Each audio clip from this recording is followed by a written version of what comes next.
Hi, it's Dwyer. It's February 20th, 2025. GamblersAdvisory.com, a free site. BettingAngle.us, a free site. We've heard the strangest news. Right? Joseph Parker on the verge of, in my opinion, winning a share of the heavyweight title over Daniel DuBois. Yes, I was taking Parker in that fight. Yes, I was expecting a win in that fight.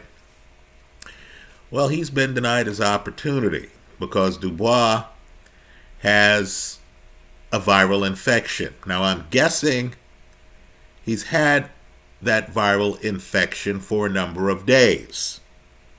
Let's talk about it, but first remember, the opinion you should follow should be your own. Just consider this video to be a second opinion from a complete stranger online.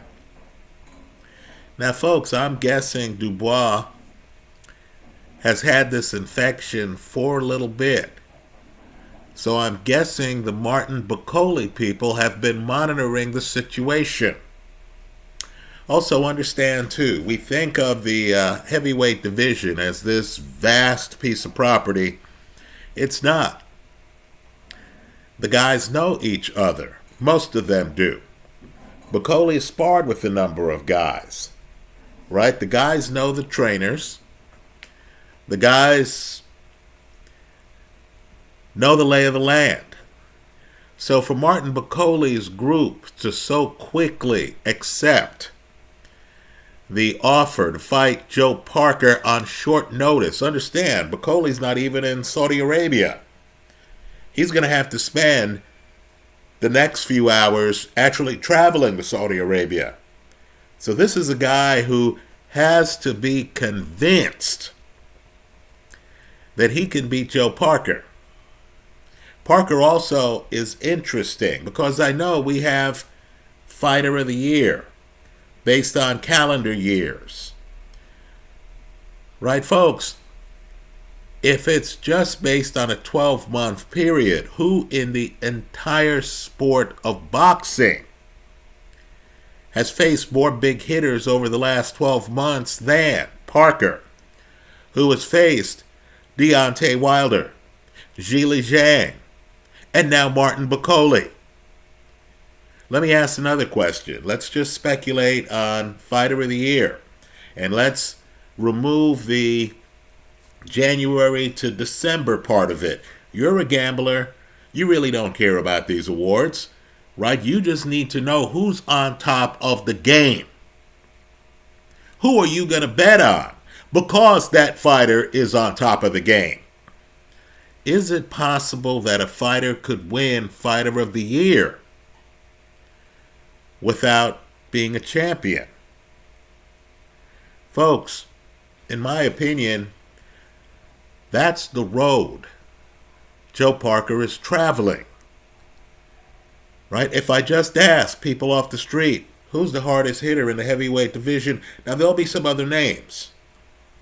Right? I could see someone saying, oh, Daniel DuBois, throws dynamite.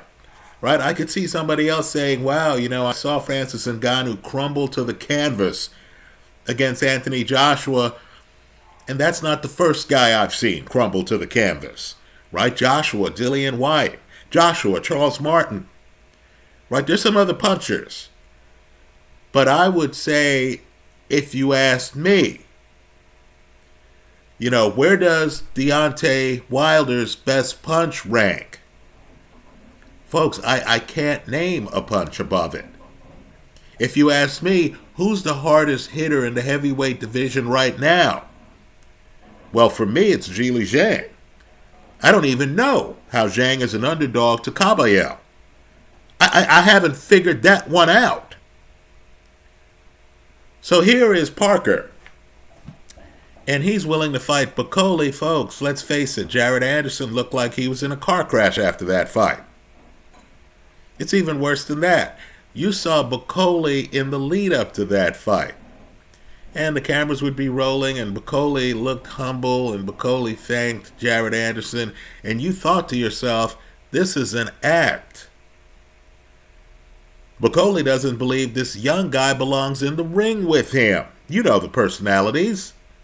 Bakole's looking at him. The fight's in where, LA or someplace like that. Bakole couldn't care less. He wasn't worried about Big Baby. Right? So let me say this. While I expected Joe Parker, we'll sound ridiculous here. While I expected Joe Parker to beat Daniel DuBois, folks, and while, let's face it, Bakole isn't the best conditioned athlete. Can we say that openly in public? Right? Bakole's kind of like Zhili Zhang. You get to the 10th round, and then you realize the guy is not just fighting his opponent, he's fighting himself. He's fighting his lack of stamina. Right? But let me say this. While I expected Parker to beat DuBois, and I know that's controversial, you were the underdog in that, and I know I've read the comments, people think I fall in love with underdogs, and every fight I'm taking an underdog. No. The thought process is different. The thought process is boxing gamblers often get it wrong. Right? There's some bets on the board. You know, the Bakole-Jared Anderson fight. I think people following boxing knew Jared Anderson was in trouble going into that fight. Didn't know what he was into.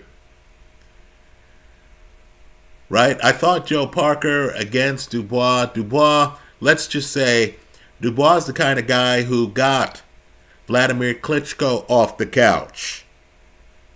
Klitschko wants back in. Right? If Klitschko thought the heavyweight champion was a better fighter, Klitschko, multimillionaire in retirement, boxing Hall of Famer, would have no reason to come back to the sport. Right? DuBois, let's face it, he has some issues. He's the guy who got dropped a couple of, well, in fact, 2 or 3 times. I don't even know the number. It's multiple times by Kevin Lorena. Right? I think people saw DuBois against Joe Joyce and they were wondering, wow, when is DuBois going to turn up the temperature? Right? That was the biggest fight of his career going into that point. Now, that said, my belief on this fight, and people need to understand, I actually believe the rumors. I believe Martin Bakole was cuffing around Alexander Usyk. I believe, and I'm not Tony Bellew. I respect Tony. Tony's a great boxing analyst. Tony feels that Bakole isn't all that. I disagree with that. I think he is all that for about 7 rounds. Right? But let me just say this. You need the right man for the job to beat a Joe Parker on short notice. You do. Well, let me just say, and I'll just draw an analogy here, right? James Bond is one of the biggest movie franchises. This is the ridiculous pivot I'm making here. Bond is one of the major movie franchises in the world. Only one Bond could pull off the beginning of Goldfinger, right? You might recall, Sean Connery has a plane to catch out of Cuba. He, of course, decides, as only Sean Connery can, that he needs to get with a woman he knows in Cuba. Right? So, of course, he goes and he is in this woman's apartment. She, of course, gets him to give up his gun. Then, of course, she has a man come over to try to kill him. And Connery, of course, politically incorrect, mid-60s, Connery, of course, takes care of the guy, hits the girl. Right? This is not PC. Hits the girl and then leaves. Then Shirley Bassey's Goldfinger music rolls in. Right? An argument can be made, as politically incorrect as it was. I'm not here to condone domestic violence. But an argument can be made that while other Bond films had dramatic openings, right? Bond getting shot off of, the top of a train. Bond, on an amphibious machine. Then a woman is in a balloon and she's leaving. If you follow James Bond, you know the movies I'm talking about. Goldfinger is far and away the best Bond opening, right? Spy Who Loves Me, I know there's that crowd. Not quite the same for me personally. But just understand, in terms of the right man for the job, you know the beginning of Goldfinger doesn't work with Roger Moore. He's too smug. You know it wouldn't work with Timothy Dalton. Dalton's not a killer. Dalton doesn't look like the kind of guy who 1 minute, while an island is disintegrating and Wiley has to catch a plane, Dalton's not the guy to say, hey, I've got to get with Honey here because her and I have a past, and Dalton's not the kind of guy to radiate that past. Daniel Craig, let's face it, too depressed, right? Somehow Bond lost his sense of humor from the 1960s to now. Pierce Brosnan, too manicured, right? Brosnan needs to look like a tough guy, right? Too much hair, too much of something, right? It would look like he's acting. Sean Connery looks like he's exactly the personality portrayed at the beginning of Goldfinger. Exactly the personality. Folks, Martin Bakole's that rare fighter who has a legitimate shot on Joe Parker. Now I know Bakole is low volume against Big Baby. He lets Big Baby hit him to the body. Right? He's standing around, he's pacing himself, he's waiting for his moment. That Bakole doesn't beat Joe Parker. I'll concede that. But there is film, and to me it's one of the best heavyweight performances in recent years. The Bakole who fights Tony Yoka, Olympic gold medalist Tony Yoka. Right? Bakole has a unique skill. This is what it takes. On short notice, he's a long-range hooker.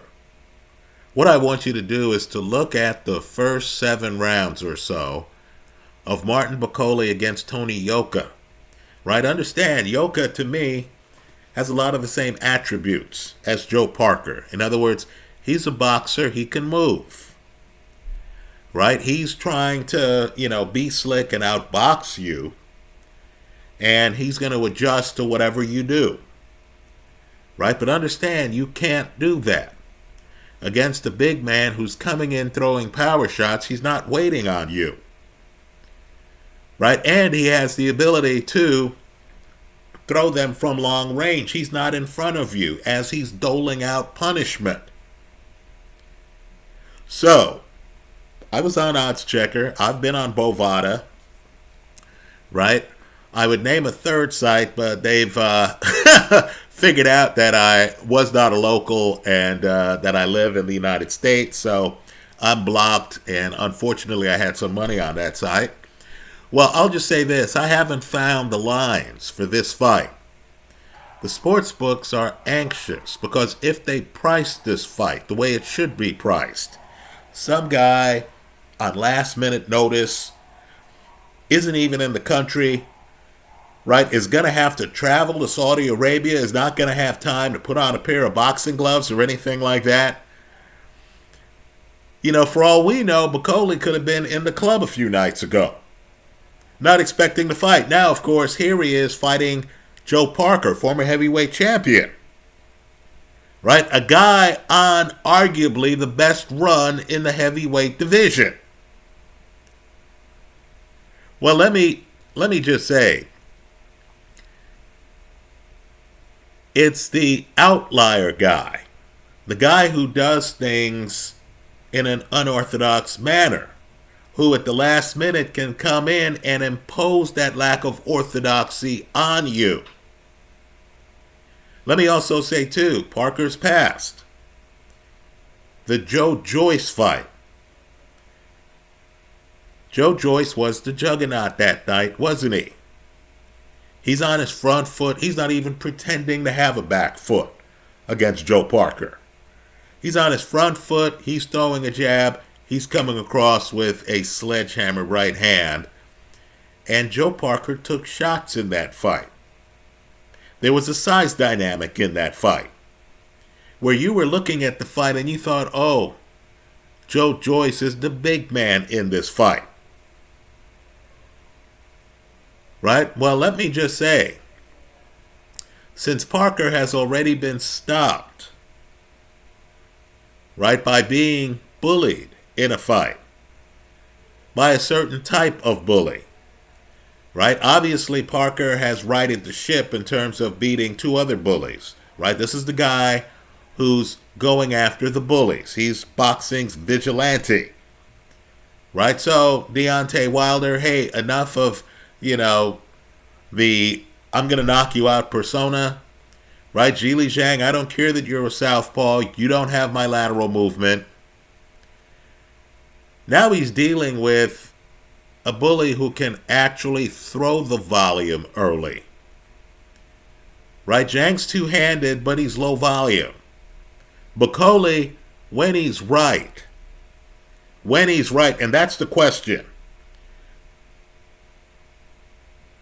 Right? Is he right? Is he going to be right? If Bakole brings his A game, I think he dominates Joe Parker in the early part of the fight. Here's the problem, and it's one of the most important heavyweight fights of recent memory. Bakole against Michael Hunter. Right? You always need to think about Michael Hunter. Hunter breaks Bakole. This is the fight Bakole lost. Bakole runs out of gas. Runs out of gas in the fight. Starts getting mauled by Michael Hunter, who is unorthodox. He's more unorthodox than Bakole is. Right? Hunter, who was getting dominated, turns the tables on Bakole, who couldn't handle it. If Joe Parker can survive, if these two know each other, seems that way to me. Seems like these two must have sparred in the past. Or at least Parker must have heard about Bakole. Right? It's all the same circle, folks, right? Tyson Fury is with Sugar Hill from the Kronk Gym. You understand one of Emmanuel Stewart's favorite fighters was Andy Lee. You understand Kronk Gym, Andy Lee. He's the trainer of Daniel DuBois, right? All of these guys, Bakole, of course, is sparred DuBois, right? Parker, of course, is good friends with Tyson Fury, right? Parker, of course, has Andy Lee as a trainer, right? Just understand that in that world, Martin Bakole is making a decision to fight a fighter he knows, or at least has watched. Joe Parker's not Moses Atama. This isn't the new guy you don't know much about. Although I'm hearing Atama has clearly sparred with people like Lawrence Okoli and others, right? But just understand, Bakole has to feel he sees something in Parker he can exploit. Parker has to feel he sees something in Bakole he could exploit. That tells me that it's questionable whether this fight goes the distance if it's 12 rounds. I feel Bakole, who didn't have a fight scheduled for this weekend, couldn't possibly be in the level of shape that Joe Parker, who thought he had a shot on the heavyweight title, is. So I'm expecting Parker to dominate the late rounds, but there's an if. That's if the fight gets to the late rounds. Right? That's the if. Right? So, I'm waiting for the odds to be posted. It's late Thursday night here in California. Right? If the odds are posted, I'm going to be all over the props. Now, in this day and age of algorithms and computer programs, they give you over-unders that go from, the second round all the way to the end of the fight. I'm going to be on that. I'm also curious to see if there's going to be leverage on the Bakole side of the play. Right? Because Parker, if he knows Bakole, understands he can't bum rush him. Right? Parker would have had a chance, by the way, to bum rush Daniel DuBois. He can't bum rush Martin Bakole.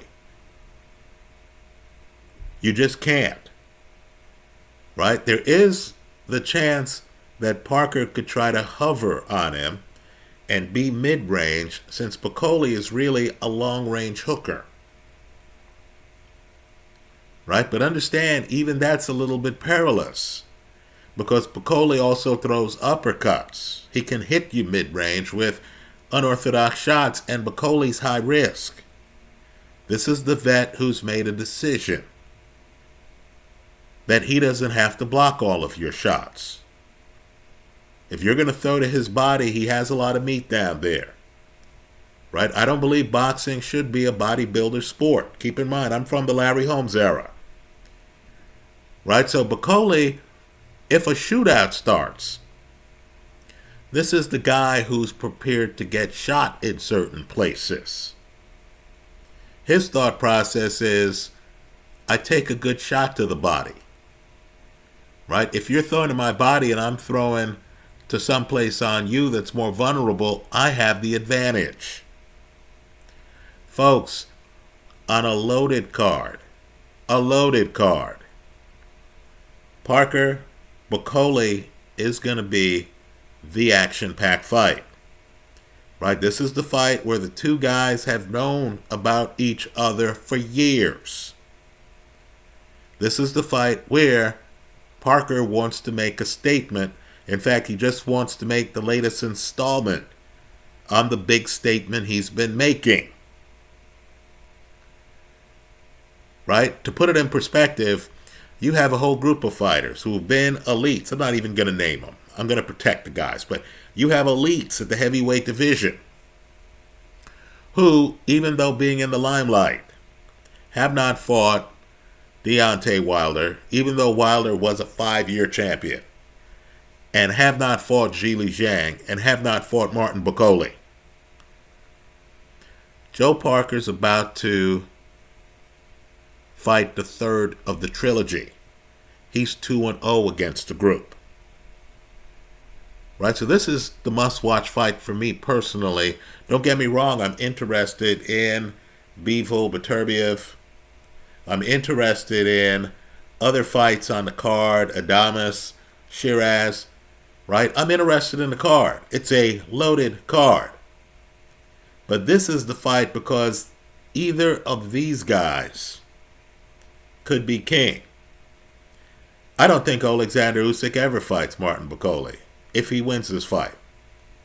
I think Joe Parker, and keep in mind, I want people to revisit the Parker-Hughie Fury fight.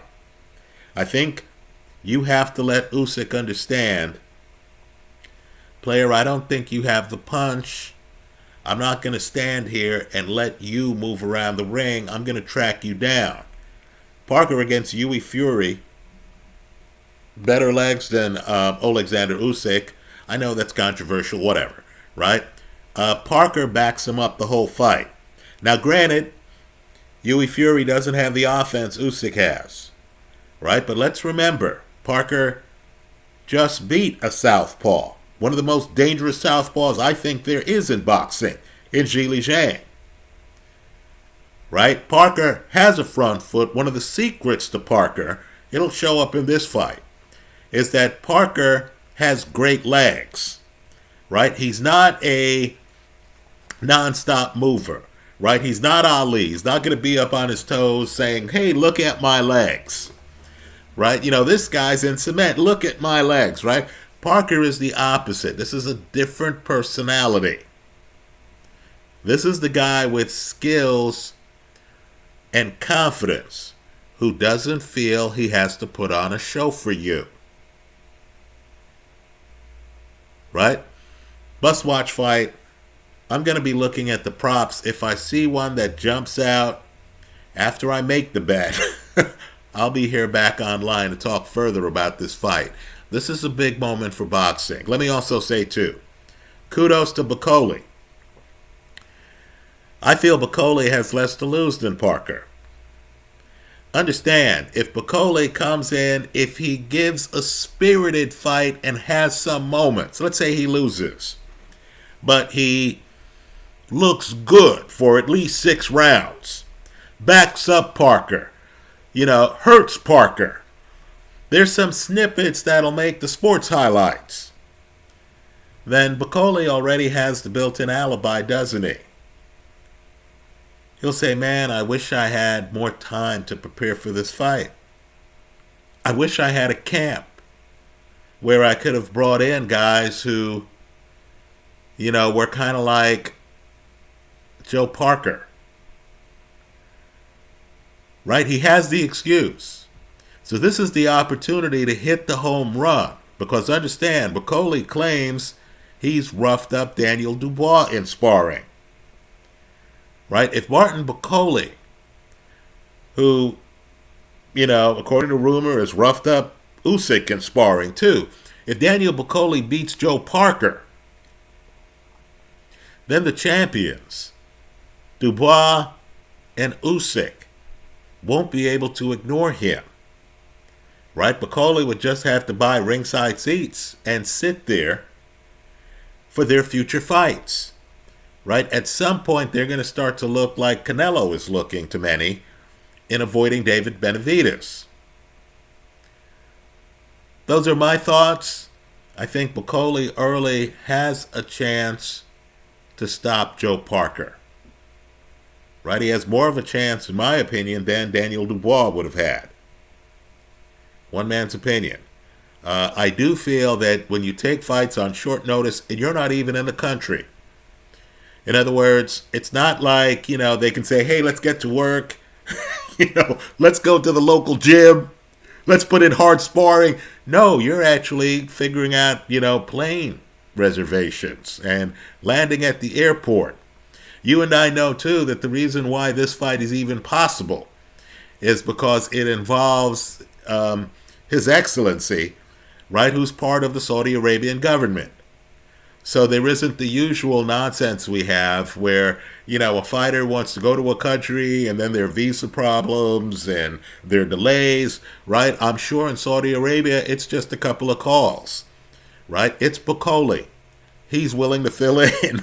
Right? All right, let him through the airport, right? Here's the Saudi Arabian passport, or here's the, visa for him to come visit. Let's not worry about the details. Anyway, that's how I see it. Great fight. Great fight. Even more intrigued than normal, since it's on short notice. Key fight for the heavyweight division. Those are my thoughts. Let me hear yours in the comment section of this YouTube video. And seriously, we're all film buffs here. We don't really talk about films, but I'm sure you have your own opinions on James Bond. Feel free to tell us if you feel one of the other Bonds would have pulled off the beginning of Goldfinger. I'm not saying Goldfinger's a flawless movie. I'm not saying that at all, right? It meanders at times and stuff like that. But the Sean Connery performance in Goldfinger is why guys want to be James Bond. Right? Understand, you could be watching a movie that has some tough moments and stuff like that. Right? But you recognize the character. You recognize the lifestyle.